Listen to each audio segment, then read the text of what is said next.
everybody, it's EK from EK Gorman Designs, and I'm coming in today to show this card that I designed featuring Crafting Desert Divas, Wild West, and Prickly stamp sets. There's actually a stamping or a masking tutorial up on the CDD blog today, the Crafting Desert Divas blog, showcasing how I stamped out this card and masked it to create the scene. And as I was doing the pictorial write-up, it occurred to me that maybe people would want to see that magical moment when you pull all the masks off and there's your scene. So I went ahead and started the video camera and started blending in, using all the masks I'd laid down to blend in some Distress Oxides.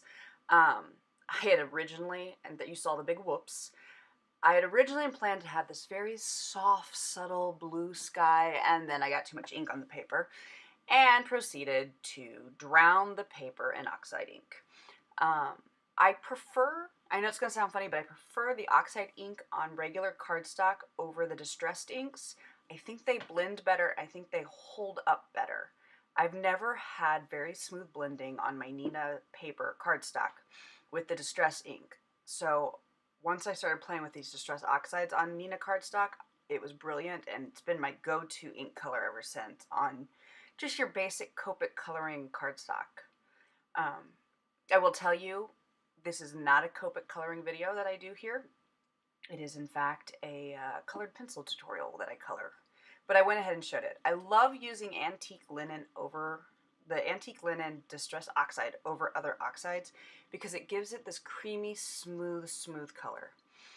And when I'm masking, I use 2-inch Post-it tape. To create these mountains, to create the mask for these mountains, I in fact die cut some Post-it tape on some cardstock. It's the best way, in my opinion, to get a die cut mask, is to lay it down on some cardstock and then pull it up. I knew I wanted some pretty mountains in the background with some simple Distress Oxide ink, and using the die cut mask was the simplest and easiest way to do that. I was able to create both the sky and the mountains using the masking tape. The other reason I love this 2-inch masking tape is because I can save the masks.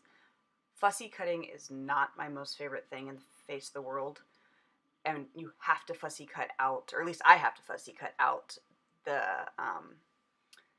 stamped images. So I make sure I use something that can be reused over and over again. Now, I will tell you, I didn't save the die cut.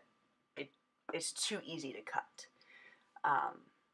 I pulled the mountain up and realized I'd missed a section of the mountain. So here's me catching it back up. If you're wondering what I'm using, that's a quick stick tool. It is my favorite way to pull masking up. And here's the magical moment. There are many, many layers of masking tape here. I have a foreground scene with a background scene. And in fact, to stamp out the little saloon, it takes 2 pieces laid over each other to create something wide enough. But I love this moment. To me, there's nothing more satisfying than pulling up masking tape, because there's no way to know if this actually worked until the tape comes up. You assume it works, but there's too much color you have to lay down before you can peel up the tape and know that you got what you wanted.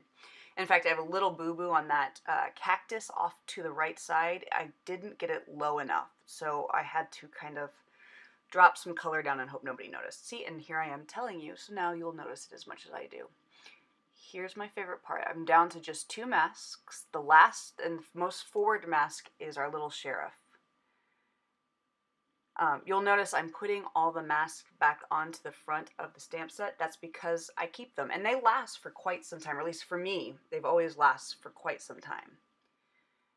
There it is. There's the beautiful mask scene, and I love it.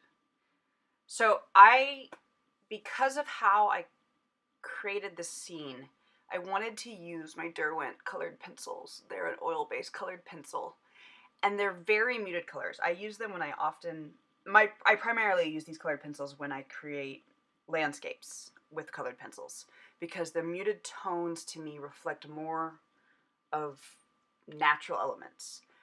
Making a Wild West card, I wanted that old Western feel, thus me wanting some muted colors. And instead of fighting my Primas or my Spectrum Noir colored pencils, I just went ahead and pulled out the set of colored pencils that's naturally muted. I didn't write down all the colors I used here, and I didn't write it down for you to see because for me, colored pencils are a personal thing. You have to figure out how you use them and then what colors blend into each other for yourself. I've been given formulas of colored pencils and they haven't worked. So I've stopped ignoring, or started ignoring what people's formulas were and just played around until I found what works for me. Colored pencils are kind of that kind of medium where you really have to understand your colored pencils. You have to understand how you grip them, how much color you lay down, how you press, how you color, and then start playing with blending of colors yourself. I think to just use somebody's formula will set you up for mistakes because no two colorists are alike. No two people color the same way, and to just use what I've used here and try to recreate it isn't going to happen for you. I also suspect a lot of card makers don't have this set of colored pencils. Yes, you can create what I've done here with your Prima or your Faber-Castell or your Spectrum Noir. You just got to play around with it until you figure out what you like. So I'm coloring in my little fox. You know what? I've never been certain that she is a fox. I think she's cute, but I've never actually been, I guess she's a fox. I'm seriously sitting here looking at this and confirming what I've always suspected, that she is a little fox. I've always loved this set. I have 2 little girls who are still young enough to be watching cartoons, and they watch a show on Disney Channel called Sheriff Callie, and this set has always reminded me of that television show, even though it's different. My little girls have always kind of liked this set because of it. It resembles something that's a part of their world. I wanted to make a pinkish color, a color that would kind of reflect from the colors I used in the mountain scene. And I used this really dark red, or burnt sienna red, and this kind of lavender purple. And then I pulled out my white colored pencil from the set. In the land of white colored pencils, this Derwent one is hands down my favorite. I adore this Chinese white colored pencil. It, for me, works better than any other colored pencil, and it doesn't matter what color pencils I'm using. If I'm going to burnish something with white like I did in the hat and the boots to create that pinkish tone, this colored pencil is the first one I reach for. There isn't in this set a really dark green that's vivid and bold. So I actually pulled out a blue and used the blue to create this cactus. So the darkest color I laid down was this blue, and then I started laying over tones of green. This works because blue is one of the primary colors that makes up green. If I were to have laid down, say, red, I would drop in some ugly shadows of the green because red does not make up green naturally. It would turn into kind of a browny color instead of this vivid green color that I got. Same thing with yellow. You'll notice on another cactus coming up, I lay down a bold, kind of brighter yellow, and then add the greens over it because yellow is one of the primary colors that makes a secondary color. It works because I'm really just emphasizing the yellow tones within the green. If you're wondering, every once in a while you can see it in the frame right now, there's that silver brush. Every once in a while I get little pieces of colored pencil onto my paper, and if I use my hand to brush them away, I actually smear the colored pencil onto the paper, and that's the last thing you want to do when you've been working this hard on a card. So I keep a painting brush, just a very big painting brush, to brush away any little flecks of colored pencil debris that may end up on my painting. See here, I'm using a yellow to kind of pull out some of the more yellow tones. I don't know. I like colored pencil, and I like using colored pencil in a way that it looks like Copics. That's kind of always... I try to use my colored pencil in a way that it ends up looking like marker instead of just using the marker, because I'm crazy like that.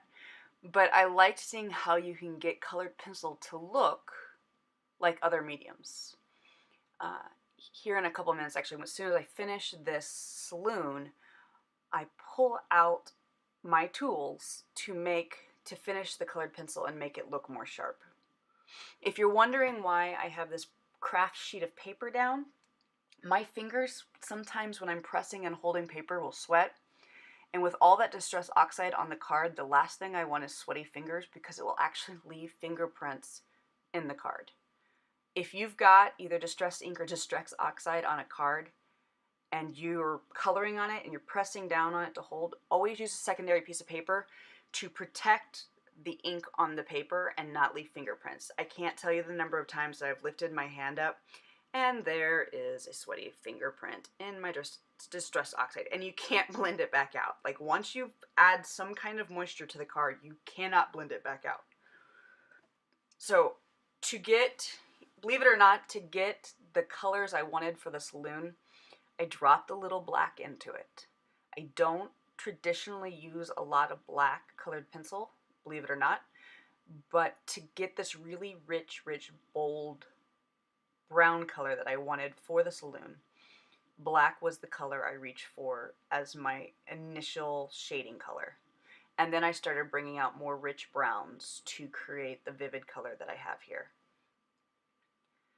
I knew I wanted to keep the posts and the little fence and sign white, so of course some grays went into it. I promise if you look at it in real life you can see the gray. It didn't read on the camera very much, but I didn't want it to read tons. So here's how I get my colored pencil to look more like a marker blend. I pull out the Gamsol, and in fact I keep a little container with a makeup sponge bent in half and Gamsol poured into that container because I have a tendency of knocking bottles over regularly. So this little sponge keeps me from having a giant disaster on my desk. The pencil stub, or the blending stub I use, holds color, and so every time I switch color you'll see me pull out that sandpaper. I blend off the color on my stub and start over with a clean patch. That, as you can see to the side, that's how much color is actually pulled up onto the blending stub. You do not need to use Gamsol or any of the other blending mediums for colored pencil to create a gorgeous colored pencil card. I just like pulling it out from time to time to really make the colored pencil blend in and look like I've worked with marker. And as smooth as the background is with those mountains and that sky, the colored pencil work I felt really needed to be blended the same way. And as you can tell, it does, yes, it's sped up to 800%, but it doesn't take much to get the Gamsol on. I needed a little colored into my sheriff's cheeks, so you'll notice I colored out 2 colors onto my paper and then lifted it with my Gamsol and dropped it into her cheeks because I wanted just a subtle hint of color there without being too obvious, just that subtle little blush of a woman's cheeks. I'm now coming back in and finalizing a bit of the detail. This lavender colored pencil really blended in nicely with the background, and it helped me define the mountains a little bit. And here's this white pencil I love so much. I'm creating just a little bit of a snow cap on the mountains, nothing big, and I wanted to break the sky up just a little bit. And you'll notice I'm coloring with just the side of the colored pencil. It's the lightest of pressure I put on here to create that sky. So when I finished with those clouds, I thought I was done and actually stamped the sentiment onto the card. And then I was sitting there staring at it and realized I didn't put any shadows on the card. So here's me dropping the shadows in. And this is my finished card using Crafting Desert Divas Wild West and Prickly stamp set. I am up on the CDD blog with a masking tutorial, picture tutorial showing how I stamped this out. Thanks for watching the video and see you later.